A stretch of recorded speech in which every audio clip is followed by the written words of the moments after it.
Europe 1.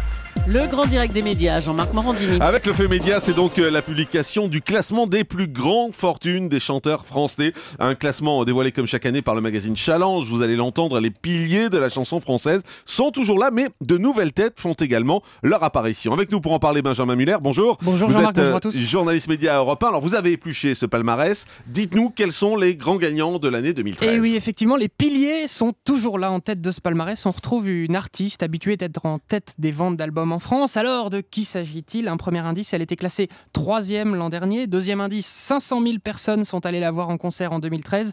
Troisième indice, elle a été très rare dans les médias l'an dernier. Seulement 2 interviews. Est-ce que vous avez trouvé ? C'est pas Mylène ? Mylène quelque chose, ouais. Ouais, Mylène Farmer. C'est ça.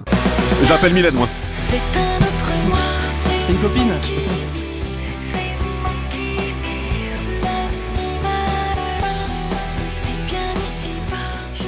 Voilà, extrait de l'album Monkey Me de Mylène Farmer, vendu à plus de 200 000 exemplaires en 2013. Challenge parle de l'activisme artistique de la chanteuse qui a payé, puisque, en plus de vendre des CD et des places de concert, Mylène Farmer, c'est une petite PME qui écoule de nombreux produits dérivés, comme des DVD bien sûr, mais aussi des produits plus originaux, comme par exemple un petit singe en peluche, vendu 30 € pièce, et qui apparemment cartonne, le petit singe de Mylène. Donc, l'ensemble nous fait une belle somme, 4,7 millions d'euros sur l'année 2013. Elle est donc largement en tête, malgré, on le disait tout à l'heure, le strict minimum dans les médias. Seulement 2 interviews l'an dernier, une rareté médiatique cultivée par Mylène Farmer, qui a parfaitement compris l'intérêt de se faire rare pour rester désiré. Autre habitué de ce classement, Johnny Hallyday est 3e cette année avec 3 millions d'euros tout rond. La vente de DVD de son concert anniversaire pour ses 70 ans a cartonné, ainsi que quelques concerts événements, ce qui a assuré tranquillement à la star une place sur le podium. Devant lui, à la 2e place, et là j'imagine que pas mal de nos auditeurs vont le découvrir ce matin, c'est mon cas. Il s'agit de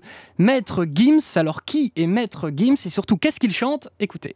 Elle répondait au nom de Bella. Les gens du coin ne voulaient pas lâcher là. Elle faisait trembler tous les villages. Les gens me disaient méfie-toi cette fille-là. Elle répondait au nom de Bella. C'est bien ça. Ouais, c'est... Hein, Julie, vous aimez ou pas ? Oui, c'est Pas bien, du tout, non, bien mais sûr. dites-le si vous Mais trouvez non, ça mais naze. si. Ça donne la pêche. Ouais, c'est ça. Extrait donc de Bella de Maître Gims, de son vrai nom Gandhi Juna. Alors il a 27 ans, c'est l'un des membres du groupe de rap Section d'Assaut, qui mène en parallèle la carrière dans son groupe Section d'Assaut, sa carrière perso et une carrière de businessman, puisqu'il a créé récemment plusieurs marques, un label de musique, une marque de prêt-à-porter, il est l'auteur d'un livre, d'une bande dessinée, bref. Maître Gims sait se diversifier et ça paye donc et plutôt bien, 3,1 millions d'euros l'an dernier. Ensuite, en vrac, on retrouve à la 4e place la chanteuse Zaz, de la 7e à la 10e les chanteurs Florent Pagny, Christophe Maé, Pascal Obispo et Emmanuel Moire. À noter que 2 d'entre eux ont vu leur vente boostée l'an dernier par leur participation dans des émissions de télé. Florent Pagny, coach de The Voice, Emmanuel Moire, vainqueur de la saison 3 de Danse avec les stars. Comme quoi ces émissions, si elles offrent à des inconnus, les candidats, une médiatisation évidente, elles assurent avant tout une promotion inespérée pour des artistes plus ou moins dans le creux de la vague. L'exemple Emmanuel Moire est assez intéressant. Le lendemain d'une prestation dans l'émission, dans Danse avec les stars, son titre Sois tranquille a été téléchargé plus de 100 000 fois en un seul jour sur iTunes. Un coup de pouce exceptionnel donc pour lui. Et une dernière chose à noter, à la 5e et à la 6e place sont ex-aequo avec 2,4 millions d'euros chacun.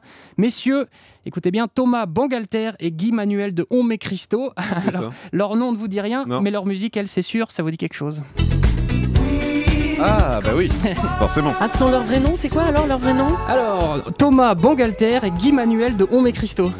Voilà, c'est Daft Punk. C'est un donc, peu moins marketing que Daft Punk. C'est clair, ça fait moi tout de suite. 2,4 millions d'euros chacun. Alors si on cumule, ça fait 4,8 millions d'euros, je calcule bien, ce qui les ferait être juste devant Mylène Farmer, avec là aussi une rareté dans les médias cultivés et un sens du marketing dont on a déjà beaucoup parlé et qui contribue largement à ce résultat. Alors voilà pour le classement des rémunérations des chanteurs français à lire dans Challenge. Le magazine qui publie également le classement des Français qui vendent le plus à l'international.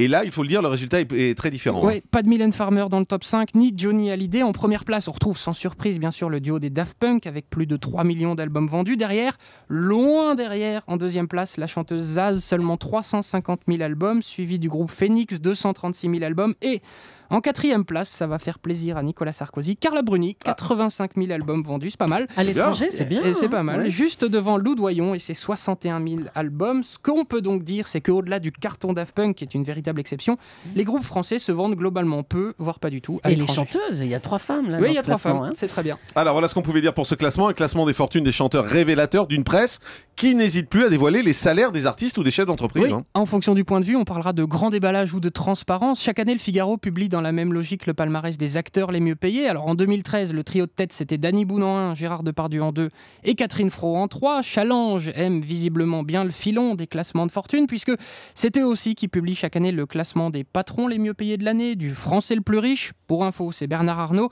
fortune de 21 milliards d'euros quand même, mais aussi celui des chefs resto, des chefs cuistots les mieux payés, etc. Sans parler des magazines qui révèlent les salaires des animateurs ou des chroniqueurs. Bref, ce filon légèrement voyeur est un filon qui marche bien. On attend maintenant le palmarès des journalistes de Challenge les mieux payés et le salaire de leur patron, ça serait pas mal. Et effectivement. Le grand direct des médias, Jean-Marc Morandini.